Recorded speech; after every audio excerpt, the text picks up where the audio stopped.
உங்களுக்கு இப்போ இந்த பிரச்சனையிலேருந்து சரியாகிறதுக்கு உங்களுக்கு என்ன உதவி தேவை? அது உங்களால் முடிஞ்சுது. என்னை நடக்க வச்சுட்டா போதுங்க. என்னை பழையபடி ஆக்கிட்டீங்கன்னு வச்சுக்க, நான் என் தொழிலை பார்த்துன்னு நான் போயிடுவேங்க. 4 வண்டிக்கிட்ட திருடின்னு போயிட்டானுங்க. ஆ. அதனால மனம் உடஞ்சி நொந்து நூலாகி இப்போ கூட செத்து செத்து போயிட்டுங்க. எனக்கே குணம் ஆகணும்.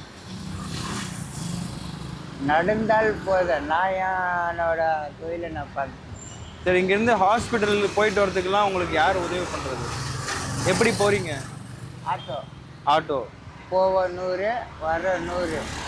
என்னை இட்டுன்னு போகிறாங்கல்ல, அவருக்கு என்னால் முடிஞ்சது ஒரு 200 அப்படி நான் கொடுப்பேங்க. சரி, சாப்பிட்டீங்களா இப்போது? சாப்பிட்ணையா இருக்குது, உணவு இருக்குது. ஆனால் கொஞ்சம் வயிறு பெருசாக இருக்குது. அது கொஞ்சம் ரிட்டர்ன் எடுத்துன்னே இருக்கணுங்க.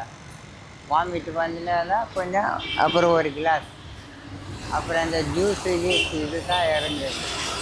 வேறு ஆசைக்கு எதுவுமே சாப்பிட முடியும். சரி, உங்களுக்கு என்ன பிரச்சனை? ஏன் வயிறு இவ்வளோ பெருசு வீங்கியிருக்கு உங்களுக்கு? 2 கிட்னி இல்லைங்க, ஆ. Heart weak. ஓ, கிட்னி ப்ராப்ளமும் இருக்குது, ஹார்ட்டும் உங்களுக்கு பிரச்சனையாக இருக்குது. 2 கிட்னியும் இல்லைங்க. இப்போ இதை பற்றி நீங்கள் ஹாஸ்பிட்டலில் கேட்டப்போ சரி பண்ணிடலான்னு சொன்னாங்களா? முடியாதுங்க. அவங்களால முடிஞ்சது டேப்லெட்டு. சாவர வரைக்கும் ஆயுசு ஃபுல்லாக நான் எப்போ காலமாக ஆகுறேங்க அது வரைக்கும் மாத்திரை போட்டுக்கினே இருக்கணும். அது போட்டால் தான் நான் உயிர் வாழ முடியும். இல்லை, வேற எதுவும் ஆப்ரேஷன் அந்த மாதிரி செஞ்சு காப்பாற்ற முடியும் அந்த மாதிரி எதுவும் சொல்லுங்க. அப்படிலாம் எதுவுமே இல்லைங்க. இல்லை, அதுக்கு வழி இருக்கும் கண்டிப்பாக. இருக்குங்க, ஆனால் நீங்கள் தான் ஹெல்ப் பண்ணுங்க.